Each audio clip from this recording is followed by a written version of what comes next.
1928 ईस्वी में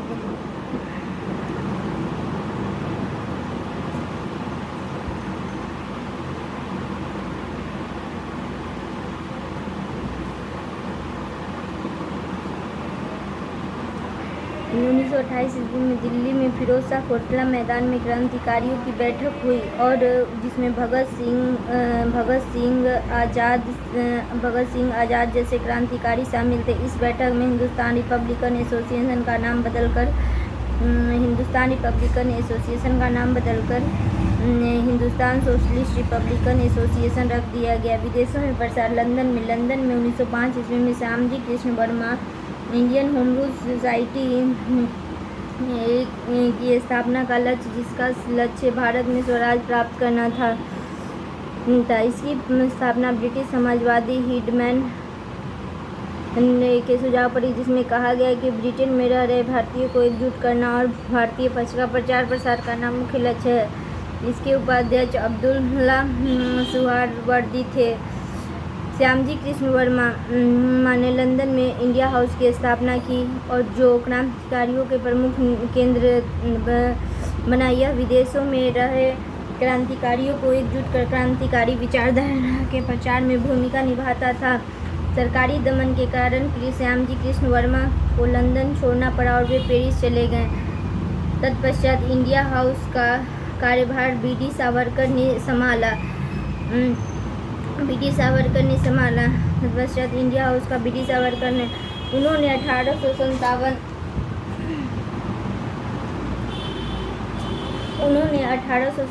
का प्रथम स्वतंत्रता संग्राम नामक पुस्तक की रचना की और मेजनी की आत्मकथा का मराठी में अनुवाद किया। इसी इंडिया हाउस से जुड़े हुए मदन लाल धींगना ने भारत सचिव की राजनीतिक सलाहकार कर्जिनी वायली को 1909 में गोली मारकर हत्या कर दी। फ्रांस में श्रीमती भीखाजी कामा ने पेरिस में क्रांतिकारी विचारों का प्रचार किया। उन्होंने वंदे मातरम नामक पत्र का संपादन किया और क्रांतिकारियों की माता कहा जाता है। अमेरिका 1913 में अमेरिका के पोर्टलैंड में हिंद एसोसिएशन की स्थापना की, जो गदर नामक पत्रिका का प्रकाशन गुजराती एवं उर्दू में करती थी। गदर का प्रकाशन किस में होता था? गुजराती और उर्दू। आगे चलकर के इसका प्रकाशन अन्य भाषा में भी होने लगा। इसी पत्रिका के नाम पर इसे गदर पार्टी रखा गया। वस्तुतः गदर पार्टी की स्थापना अमेरिका के सैन फ्रांसिस्को नगर में हुआ, जिसमें सोहन सिंह भाखना, लाला हरदयाल, भाई परमानंद की भूमिका महत्व। इस पार्टी के अध्यक्ष सोहन सिंह भाखना एवं सचिव लाला हरदयाल थे तथा कोषाध्यक्ष काशीराम थे। गदर पार्टी धर्मनिरपेक्ष रूप से युक्त थी। इसने विदेशों में रह रहे भारतीयों की समस्या को उठाया और उन्हें एकजुट होकर कार्य करने के लिए प्रेरित किया। गदर आंदोलन की भूमिका इस रूप में उल्लेखनीय है कि इसमें भारत की आज़ादी की मांग की और भारतीय क्रांतिकारियों को प्रेरित किया। गदर पार्टी के सदस्य करतार थी सराभा की वीरता और बलिदान से भगत सिंह अत्यधिक प्रभावित हुए। गदर आंदोलन कामटा मारू जहाज विवाद में भारतीयों का समर्थन किया। कामगाटा मारू जहाज विवाद 1914। कनाडा में नए कानून के तहत ठेकेदार ने जहाज लाए और प्रतिबंध लगा दिया गया था। वहाँ सिंगापुर में रह रहे भारतीय ठेकेदार गुरदीप सिंह ने जापानी जहाज कामागाटा मारू को किराए पर लिया और दक्षिण पूर्व एशिया में रह रहे भारतीयों को लेकर वैंकूवर कनाडा प्रस्थान किया। उनका उद्देश्य था कि भारतीय कनाडा जाकर आर्थिक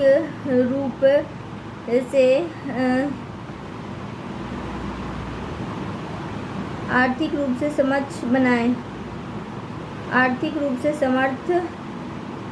बनाए।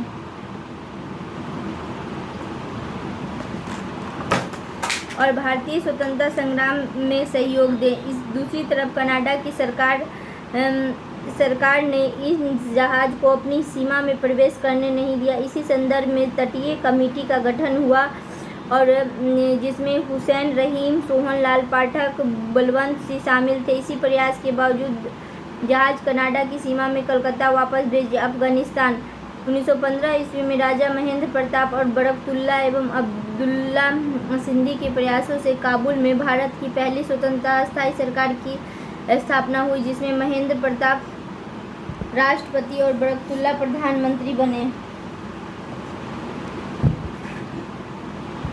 जिसमें महेंद्र प्रताप राष्ट्रपति और बरकतुल्ला प्रधानमंत्री बने। क्रांतिकारी आंदोलन का पतन। क्रांतिकारी गुप्त संगठन के कारण आम जनता तक नहीं पहुंच सके, अतः आंदोलन का सामाजिक आधार सीमित था। इस जनाधार के कारण व्यक्तिगत वीरता समाज शक्ति से कब तक टकराती, बम और पिस्तौल की नीति आम जनता को आकर्षित नहीं कर। प्रथम विश्व युद्ध में जब ब्रिटेन और फ्रांस के साथ अमेरिका भी मित्र राष्ट्रों के गुट में आ गया तो विदेशों में चल रही क्रांतिकारी गतिविधियों पर अंकुश लगा। गांधी के अहिंसा के सिद्धांत ने क्रांतिकारी अवधारणा पर चोट पहुंची। होम रूल आंदोलन 1916। एनी बेसेंट और तिलक ने 1916 में होम रूल लीग की स्थापना की, जिसका गठन आयरलैंड के होम रूल के आधार पर किया गया। उत्तरदायी कारक परिस्थितियाँ। राष्ट्रवादियों के एक वर्ग का मानना था कि सरकार पर दबाव डालकर भारतीय समस्याओं के प्रति उसका ध्यान आकर्षित किया जाएगा। 1909 ईस्वी के अधिनियम तक वास्तविक रूप से आने पर उत्तरवादियों का सरकारी निष्ठा में भ्रम टूट गया था। सरकार ने विरुद्ध आंदोलन शुरू किया। प्रथम विश्व युद्ध में ब्रिटेन द्वारा भारतीय संसाधनों का अत्यधिक प्रयोग किया गया और भारतीयों पर भारी कर आरोपित की गई। इस दौरान आवश्यक वस्तुओं की कीमत बहुत बढ़ गई, अतः भारतीयों की कठिनाइयाँ भी बढ़ी और किसी सरकार विरोधी आंदोलन में शामिल होने के लिए तत्पर। जून 1914 ईस्वी में तिलक जेल से रिहा हो गया। अब स्वतंत्रता संग्राम में संघर्ष सक्रिय भूमिका निभाने किसी अवसर की तलाश में थी। इसी क्रम में आयरलैंड के होम रूल लीग के आधार पर प्रशासनिक सुधारों की मांग करने लगी और कहा कि युद्धकालीन संकट के क्षण में हम ब्रिटेन का सहयोग करना चाहिए। गतिविधियाँ। तिलक और एनी बेसेंट ने यह महसूस किया कि आंदोलन की सफलता के लिए कांग्रेस उत्तरदायी है और उग्रवादी गुटों में एकता, अतः उनके बीच समझौता होना चाहिए। तिलक और एनी बेसेंट ने किसी भी प्रकार के आपसी टकराव की संभावना को दूर करने के लिए अलग अलग लीग गठित करने का निर्णय लिया। उसी क्रम में तिलक ने अप्रैल 1916 ईस्वी में बेलगांव में होम रूल लीग की स्थापना की और उसकी शाखाएं महाराष्ट्र, बम्बई, कर्नाटक, मध्य प्रांत में स्थापित और बरार में स्थापित की गई। 6 से 7 शाखाओं के से स्थित लीग के भाषाई आधार पर प्रांतों की स्थापना और शिक्षा के प्रचार प्रसार में अपना लक्ष्य घोषित किया। एनी बेसेंट को ने सितंबर 1916 ईस्वी में मद्रास में होम रूल लीग की स्थापना की, जिसकी शाखाएं तिलक द्वारा स्थापित लीग को छोड़कर पूरे भारत में जिसकी संख्या 200 थी और इस लीग का सचिव जॉर्ज अरुंडेल थे। होम रूल लीग का आंदोलन मुख्य उद्देश्य भारतीय जनमानस को शासन के वास्तविक स्वरूप से परिचित की। इसके लिए समाचार पत्रों में लेख लिखे गए, राजनीतिक विषय पर विद्यार्थियों की कक्षाओं का नाटक और गीतों के माध्यम से प्रसार किया गया और 1917 ईस्वी में रूसी क्रांति से भी लीग के कार्यों को सहायता मिली। 1918 तक आचरण आंदोलन कमजोर हो गया। वस्तुतः 19 अगस्त 1917 में भारत सचिव मॉन्टेग्यू ने घोषणा की कि भारत के क्रमिक रूप से स्वशासन दिया जाए और अतः एनी बेसेंट ने आंदोलन स्थगित किया। तो दूसरी तरफ 1918 में तिलक एक मुकदमे के सिलसिले में विदेश चले गया था। आंदोलन नेतृत्वहीन हो गया। आंदोलन की उपलब्धि यह रही कि आंदोलन ने जनसामान्य की सबसे बढ़कर तिलक और एनी बेसेंट ने प्रयासों से 1916 ईस्वी में लखनऊ अधिवेशन में कांग्रेस के नरम दल और गरम दल के बीच समझौता हुआ। गांधीवादी आंदोलन।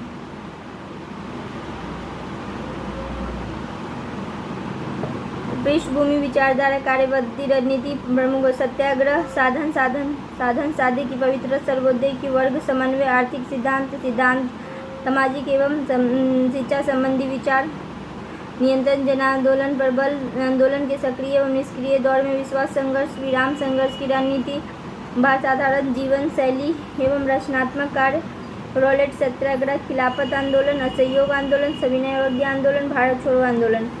1893 में गांधी जी ऐसे द्वारा पारिवारिक मित्रों के झगड़ों को सुलझाने। 1800 शिकागो सम्मेलन। 18 एनी बेसेंट भारत आया। दक्षिण अफ्रीका में प्रयोगशाला भारत। ब्रिटिश उपनिवेश शोषण, नस्ल भेदभाव भारत में परिस्थितियाँ समान थी।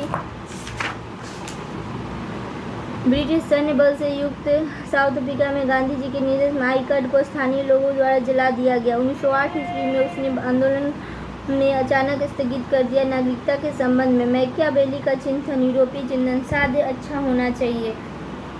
शास्त्र पवित्र होगा तो साधन पवित्र हो ही जाएगा। अहिंसा सत्याग्रह की पद्धति से युक्त साउथ अफ्रीका में गांधी जी ने इसके माध्यम से वर्ग समन्वय पर बल दिया, अर्थात सभी लोग, धर्म, जाति आदि को एक साथ करना। मालिक, मजदूर, किसान, साधन साध्य की पवित्रता, लक्ष्य बेहतर हो प्लस प्राप्ति के तरीके भी बेहतर हो। साधन पर विशेष बल दिया, बीज और साध्य वृक्ष है। असहयोग आंदोलन, सक्रिय दौर और सविनय विज्ञान, सक्रिय दौर 1922 आंदोलन, वापसी, स्थगित दौर 1931 में गांधी इरविन समझौता आंदोलन, स्थगित रचनात्मक कार्य 1931 ईस्वी में गोलमेज सम्मेलन में जाने के कारण सविनय अवज्ञा आंदोलन स्थगित हुआ। 1942 में भारत छोड़ो आंदोलन, करो या मरो का नारा, गुलामी देखने से अच्छा मरो। विचारधारा, सत्याग्रह, सत्याग्रह सत्य एवं अहिंसा पर आधारित एक शक्ति जो विरोधी हृदय पर विजय प्राप्त करती हो। विचारधारा, सत्याग्रह, सत्याग्रह सत्य और अहिंसा पर आधारित एक शक्ति है जो विरोधी हृदय पर विजय प्राप्त होती है। दरअसल भौतिक शक्ति को नैतिक शक्ति से आगे झुकाने की कला है। इसमें शामिल अहिंसा का सिद्धांत व्यापारी, कृषक, मजदूर, परिवार के सभी सदस्य और समाज के सभी वर्गों को आकर्षित करता है। इसके माध्यम से जन भागीदारी बढ़ती है और इसी जनशक्ति के माध्यम से साम्राज्यवादी शक्ति का मुकाबला किया जा सकता है। सत्याग्रह के अंतर्गत धारणा, प्रदर्शन और सहयोग, जेल भरो जैसे कार्यक्रम और इसमें अनिवार्य रूप से अहिंसा की अवधारणा शामिल है तथा विपक्षी के हृदय परिवर्तन पर बल दिया जाता है। जबकि उग्रवादी आंदोलन को निष्क्रिय प्रतिरोध की पद्धति में विरोध का पराजित का भाव होता है जिसमें हिंसा भी हो सकती है। इस तरह सत्याग्रह की अवधारणा इसके प्रतिरोध की पद्धति से श्रेष्ठ है। साधन साध्य की पवित्रता, गांधी के अनुसार साधन बीज है और साध्य वृक्ष है, इसलिए उन्होंने दोनों की पवित्रता पर बल देते हुए साधन की पवित्रता पर सर्वाधिक बल दिया है। वस्तुतः साधन की पवित्रता बल देकर जनशक्ति को नैतिक शक्ति से युक्त कर साम्राज्यवादी शक्ति के सामने मजबूती से खड़ा किया जा सकता है। इसी अवधारणा के कारण गांधी ने सुभाष चंद्र बोस के उस दृष्टिकोण का समर्थन नहीं किया जिसमें फासीवाद शक्तियों का सहयोग लेकर स्वतंत्रता प्राप्ति की बल की बात कही जा रही थी। गांधी के इस साधन की पवित्रता के चिंतन पश्चिमी राजनीतिक विचारक मैकियावेली के चिंतन से भिन्न होता है, क्योंकि मैकियावेली ने साध्य को सर्वाधिक महत्वपूर्ण माना और इसकी पूर्ति के लिए साधन चाहे जैसा हो। सर्वोदय की अवधारणा, गांधी जी ने समाज के सभी व्यक्तियों की उन्नति की बात कही। वस्तुतः गांधी जी जॉन रस्किन की पुस्तक अनटू द लास्ट से प्रभावित थे और वहाँ जहाँ सभी के उन्नति की बात की। जॉन रस्किन की शिक्षाओं की व्यक्ति की भलाई सबकी भलाई में नहीं, एक वकील का कार्य एक नाई के कार्य के बराबर होता है। अतः सबको जीवोपार्जन का अधिकार और सभी को आजीविका के साधन सम्मानित हैं। अतः कार्यों के आधार पर कोई छोटा या बड़ा नहीं। गांधी जी इन्हीं विचारों से प्रेरित होकर सर्वोदय पर बल, जो बेंथम की उपयोगितावादी सिद्धांत से भिन्न है, हो उपयोगितावादी सिद्धांत को अधिकतम लोगों के अधिकतम सुख की बात कही गई, जबकि सर्वोदय में सभी की उन्नति की। इस तरह गांधी जी का सर्वोदय सिद्धांत वर्तमान में अनेक समस्या, गरीबी, छुआछूत के समान का समाधान पर वर्ग समन्वय। गांधी जी ने विभिन्न वर्गों में आपसी सहयोग और समन्वय पर बल दिया। वह सभी को सर्वसमावेशी नीति के तहत एकजुट कर जनशक्ति को बढ़ाकर आंदोलन को सशक्त बनाने का प्रयास। इस तरह वर्ग समन्वय के माध्यम से औपनिवेशिक शक्ति के समझ जनशक्ति को खड़ा अपने जन अधिकारों की प्राप्ति पर। इसी क्रम में गांधी जी ने किसान, जमींदार, मजदूर, पूंजीपति, हिंदू, मुस्लिम आदि वर्गों को आपसी सहयोग पर। गांधी जी का यह वर्ग समन्वय का सिद्धांत मार्क्स के वर्ग सिद्धांत के विपरीत दिखाई देता है। गांधी जी ने समाज में मौजूद उस नीच, छुआछूत एवं लैंगिक भेदभाव की अवधारणा को समाप्ति पर बल दिया। इसी क्रम में उन्होंने अछूतों द्वारा कार्यक्रम पर बल दिया और उनके मंदिर प्रवेश के लिए प्रयास किया। वस्तुतः गांधी जी मंदिर प्रवेश के माध्यम से दलितों के सामाजिक आर्थिक उन्नति का प्रयास कर रहे थे। साथ ही उन्होंने महिला सशक्तिकरण पर बल देते हुए महिलाओं के आत्मनिर्भर होने की शिक्षित पर भी बल दिया। यही वजह है कि राष्ट्रीय आंदोलन में महिलाओं की भूमिका लगातार बढ़ती रही।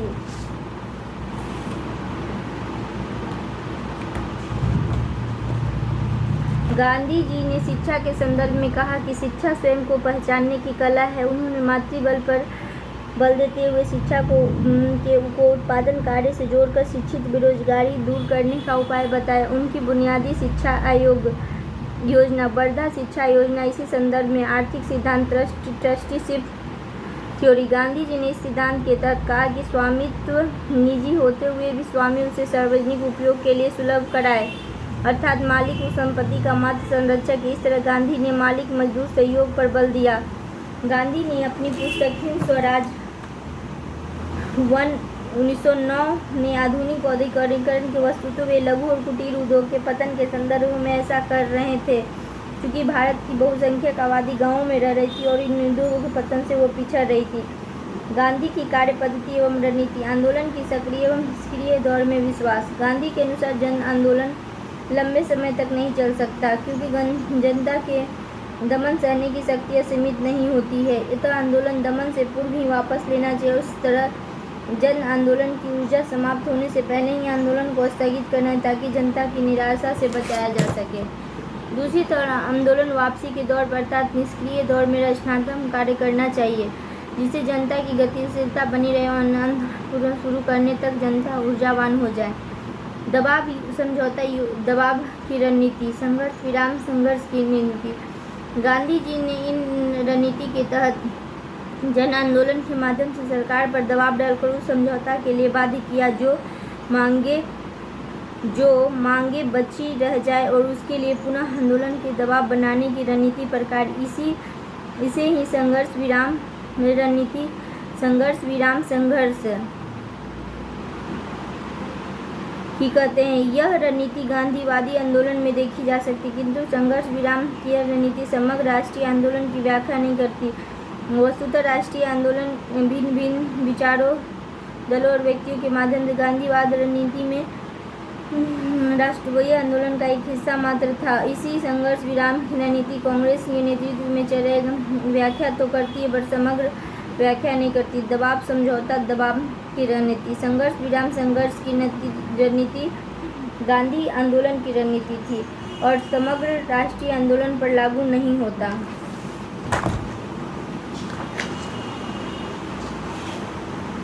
नियंत्रित आंदोलन एवं जनशक्ति पर गांधी जी ने साम्राज्यवादी शक्तियों को झुकाने के लिए जनशक्ति पर बल दिया, साथ ही जन आंदोलन पर भी नियंत्रण लगाया।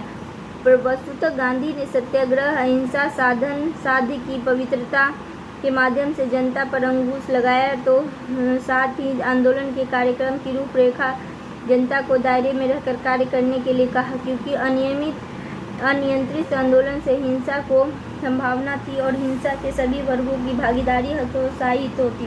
तो दूसरी तरफ हिंसा के बहाने ब्रिटिश सरकार को भी भारतीयों को दमन करने का अवसर मिल जाता। इसलिए गांधी ने नियंत्रित जन आंदोलन पर बल दिया और इस तरह गांधी आंदोलन ने की भागीदारी भी बढ़ाना चाहते। जन भागीदारी के साथ साथ जनशक्ति पर अंकुश लगाना गांधीवादी रणनीति का एक विरोधाभास था। इसके बावजूद भी गांधी जनता के बीच अपनी लोकप्रियता बनाए सके और इसका आधार था कि उसकी साधारण जीवन शैली एवं रचनात्मक का। राष्ट्रवादी आंदोलन गांधी जनशक्ति पर बल, क्योंकि इसी जनशक्ति से साम्राज्यवादी शक्ति को झुकाया जा सकता। परस्पर विरोधी प्रतीत होते नियंत्रित आंदोलन पर बल, जनता पर अंकुश लगाना, सत्याग्रह, हिंसा, साधन साध्य की पवित्रता जैसी अवधारणा के माध्यम से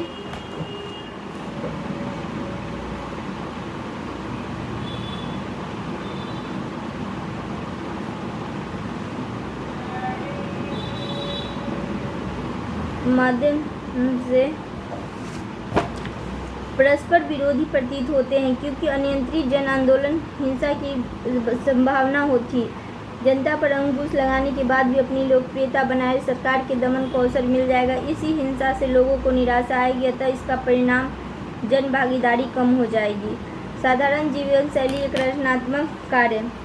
गांधी ने साधारण जीवन शैली अपनाई ताकि आम जनता से स्वयं को जोड़ सके। इसी क्रम में उन्होंने साधारण वेशभूषा, आम बोलचाल की भाषा और यात्रा के लिए जनसाधारण के साधनों का प्रयोग किया। पैदल यात्रा की फलितः गांधी आम जनता के वास्तविक प्रतिनिधि बन गए और जनता सहज ही उन्हें अपना नेतृत्व सौंप दिया। रचनात्मक कार्य के तहत गांधी ने हिंदू मुस्लिम एकता, अछूत उद्धार कार्यक्रम, लैंगिक असमानता पर बल, प्राकृतिक चिकित्सा, ग्रामीण स्वच्छता, चरखे का प्रयोग आदि पर बल दिया। ग्रामीण स्तर पर भारत की जनता के साथ जुड़ाव रखा। इस तरह आंदोलन के निष्क्रिय दौर में भी जनता की गतिशील, यही वजह है आंदोलन शुरू करने पर जन भागीदारी। इस तरह गांधी जी रचनात्मक कार्य गाँवों में आत्मनिर्भर बनाने और माध्यम से मजबूत से जुड़ा हुआ था। रॉलेट एक्ट 1919 विश्व युद्ध की समाप्ति। 13 अप्रैल 1919 ईस्वी में प्रथम विश्व युद्ध की समाप्ति हुई 1914 से 18।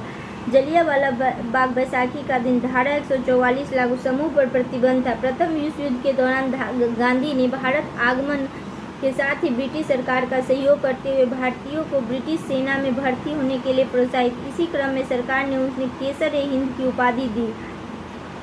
क्या हुआ? प्रथम युद्ध के दौरान गांधी ने भारत आगमन के साथ ही ब्रिटिश सरकार का सहयोग करते हुए भारतीयों को ब्रिटिश सेना में भर्ती के लिए, इसी क्रम में सरकार ने उन्हें केसर-ए-हिंद की।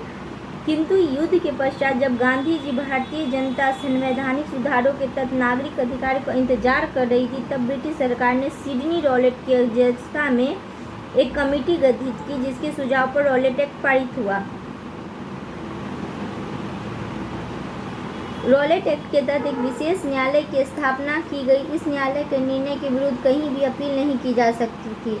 इस एक्ट के तहत सरकार को तलाशी लेने और किसी भी को भी गिरफ्तार करने का, इस तरह युद्धकालीन आपातकाल के दौर के प्रावधानों को भारत में बनाए रखने की बात कही गई। अतः भारतीयों ने इसे काला कानून कहकर इसका विरोध किया। इसी क्रम में गांधी जी ने फरवरी में रॉलेट एक्ट के खिलाफ देशव्यापी आंदोलन चलाने की बात कही और एक सत्याग्रह सभा की स्थापना की। साथ ही होम लीग के सदस्यों से संपर्क कर ब्रिटिश सरकार के विरुद्ध संघर्ष चलाने का प्रयास किया। आंदोलन के दौरान राष्ट्रव्यापी हड़ताल, उपवास, प्रार्थना सभा का आयोजन करना और गिरफ्तारी देने की योजना बनाई गई। सत्याग्रह आरंभ करने की तिथि 6 अप्रैल को निर्धारित की गई, जो समय से पहले आरंभ हो गया तथा इसने हिंसक रूप धारण किया। इस दौरान पंजाब के अमृतसर में बैसाखी के दिन 13 अप्रैल 1919 ईस्वी को जलियांवाला बाग का एक सार्वजनिक सभा का आयोजन किया गया। वस्तुतः पंजाब के नेता डॉक्टर सैफुद्दीन किचलू और सत्यपाल मलिक सरकार में पंजाब से निर्वासित कर दिया था। सरकार के इस निर्णय का विरोध करने के लिए जलियांवाला बाग में एक सभा बुलाई गई। विशेष अधिकारी जनरल डायर इस सभा का आयोजन को सरकारी आदेश का अवहेलना माना और बिना किसी पूर्व चेतावनी की सभा पर गोलियां चलाई, जिससे सैकड़ों लोग मारे गए। जलियांवाला बाग हत्याकांड के विरोध में रविन्द्रनाथ टैगोर ने सरकार द्वारा दी गई नाइटहुड की उपाधि त्याग दी और शंकर नारायण ने वासराय की कार्यकारिणी का त्याग पत्र दिया। उनके अनेक स्थानों पर हिंसा हुई। 18 अप्रैल 1919 ईस्वी गांधी ने सत्याग्रह समाप्त घोषित किया। खिलाफत आंदोलन 1920 ईस्वी। उत्तरदायी परिस्थितियां, उद्देश्य, गतिविधियां, पतन, मूल्यांकन। क्या यह गांधी की रणनीति भूल थी? पेरिस शांति सम्मेलन भी हुआ था। भारत खिलाफत कमेटी, कांग्रेस, मुस्लिम धर्म के गुरु खलीफा। कांग्रेस ब्रिटिश सरकार के विरुद्ध भारतीय नागरिकों के अधिकार के सम्मान, मुस्लिम धर्म गुरु का सम्मान तिलक की मृत्यु इससे पहले ही हो गई थी। खिलाफत आंदोलन अगस्त 1920 ईस्वी में विधिवत शुरू हुआ। गांधी के नेतृत्व असहयोग आंदोलन चला, परंतु ये चल न था। गांधी जी जेल गए। 1922 ईस्वी में स्थगित। मुस्लिम समुदाय आपसी विचार उग्र हिंदू। 1923 ईस्वी में तुर्की खलीफा का पद समाप्त किया गया, तो खिलाफत आंदोलन भी समाप्त। 1916 ईस्वी में लखनऊ अधिवेशन में हिंदू मुस्लिम एकता की बात एकता यही से बीज पनपा सांप्रदायिकता का।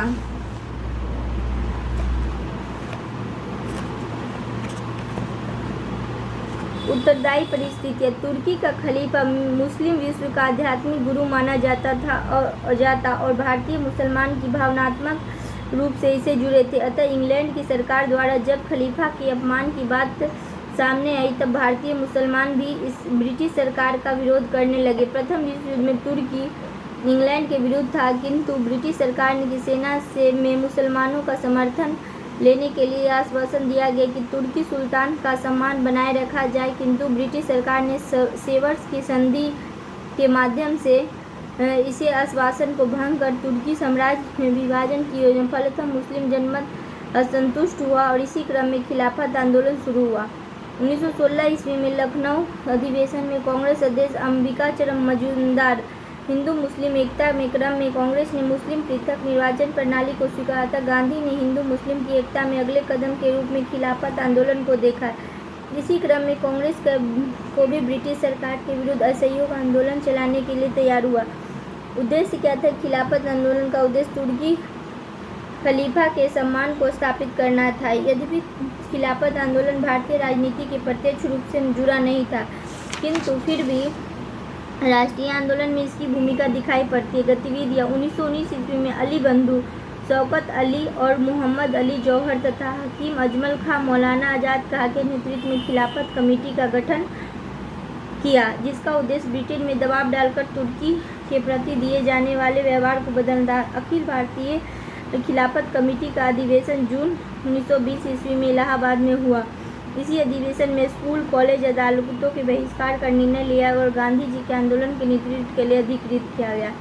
खिलाफत कमेटी ने ब्रिटिश सरकार के विरुद्ध असहयोग के आंदोलन की शुरुआत 31 अगस्त 1920 ईस्वी में। इसके पूर्व 1 अगस्त 1920 ईस्वी को तिलक का निधन हो गया और तिलक ने धार्मिक केंद्र पर मुस्लिम नेताओं के साथ कांग्रेस के द्वारा वार्तालाप किए जाने का विरोध किया। गांधी द्वारा खिलाफत मुद्दे को भारतीय राजनीति जोड़ने के जिन्ना ने गांधी की आलोचना की, क्योंकि यह एक धर्म से जुड़ा हुआ मुद्दा था। इसी समय जलियांवाला बाग हत्याकांड के आरोपी जनरल डायर को ब्रिटिश सरकार द्वारा निर्दोष करार दिया गया। अतः कांग्रेस भी ब्रिटिश सरकार के विरुद्ध आंदोलन चलाने के लिए तैयार हो गई। आंदोलन का पतन। भारत में कांग्रेस द्वारा चलाए जा रहे असहयोग पर आंदोलन के बढ़ते हुए स्वराज प्राप्ति का मुद्दा प्रबंध हो गया और खिलाफत का मुद्दा। दूसरी तरफ खिलाफत नेताओं के ब्रिटिश का 1923 ईस्वी में तुर्की सुल्तान कमाल पाशा ने तुर्की में के आधुनिकीकरण के क्रम में खलीफा के पद को समाप्त कर दिया, तो चल रहा खिलाफत आंदोलन भी समाप्त हो गया। खिलाफत आंदोलन ने भारतीय राजनीति में ब्रिटिश सरकार विरोधी आंदोलन को मजबूत बनाया। वस्तुतः आंदोलन के दौरान ब्रिटिश साम्राज्यवाद के विरुद्ध हिंदू मुस्लिम एकजुटता नजर आई। भारतीय राजनीति में किसी धर्म विशेष के मुद्दे को शामिल किया गया। फलतः धार्मिक रूढ़िवादी तत्वों को राजनीतिक हस्तक्षेप का मौका मिला और इससे सांप्रदायिकता को बढ़ावा मिला। मूल्यांकन। खिलाफत आंदोलन को भारतीय राजनीति से जोड़ने पर इसे गांधी जी की राजनीतिक भूल कहा गया, क्योंकि इससे धार्मिक तत्वों की राजनीतिक हस्तक्षेप करने का इससे सांप्रदायिकता को बढ़ी। इसी संदर्भ में कोई निर्णायक टिप्पणी करने से पूर्व यह जानना जरूरी है कि गांधी जी ने खिलाफत मुद्दे को भारतीय राजनीति से क्यों नहीं जोड़ा। इसके कारण हैं ब्रिटिश सरकार फूट डालो और राज करो नीति को लागू करते हुए सांप्रदायिकता को प्रोत्साहित कर रही थी। ऐसे में खिलाफत का मुद्दा हिंदू मुस्लिम एकता के अवसर प्रदान कर रहा था। इसी तरह खिलाफत का मुद्दा किसी धर्म विशेष से जुड़ा हुआ जरूर था, पर किसी दूसरे धर्म का विरोध नहीं कर रहा था। तो भारत के अंदर विभिन्न धर्मों के लोग इस आंदोलन को समर्थन करें। गांधी जी ने साम्राज्यवादी विरोधी आंदोलन को मजबूत बनाने के लिए जनशक्ति को एकजुट कर इसे सुनहरे अवसर के रूप में देखा और भारतीय राजनीति इसी दृष्टि से यह गांधी का राजनीतिक कदम रणनीति के साथ ही गांधी जी ने धर्म के प्रति दृष्टिकोण जानना भी जरूरी है। गांधी जी धर्म को नैतिकता की पर्याय मानते थे और इसलिए उन्हें धर्म और राजनीति को अलग अलग करके नहीं देखा और धार्मिक मुद्दे को राजनीति से जोड़ा, जो आधुनिक राजनीतिक चिंतन के विपरीत दिखाई देती है, किंतु यह गांधी के सर्वधर्म भाव के चिंतन के दायरे में दिखाई देती है। कुल मिलाकर धर्म और राजनीति के मिलने में मुस्लिम धार्मिक रूढ़िवादी तत्वों को राजनीतिक हस्तक्षेप करने का मौका मिला और सांप्रदायिकता को बढ़ावा, जो आंदोलन की सीमाओं को असहयोग आंदोलन 1921 से उत्तरदायी परिस्थितियां कार्यक्रम गतिविधियां प्रसार। क्या आंदोलन असफल रहा? उपलब्धियां, आंदोलन, वापसी के संदर्भ में विवाद। ब्रिटिश भारत पूर्णतः ब्रिटिश शासन स्थापित देशी रियासत, राजा रजवाड़ों का शासन, Congress, Subhash Bose ICS 4th rank, Raghupati Sahay ICS qualified, इसे और दोनों रिजाइन देकर आंदोलन में शामिल हो गए।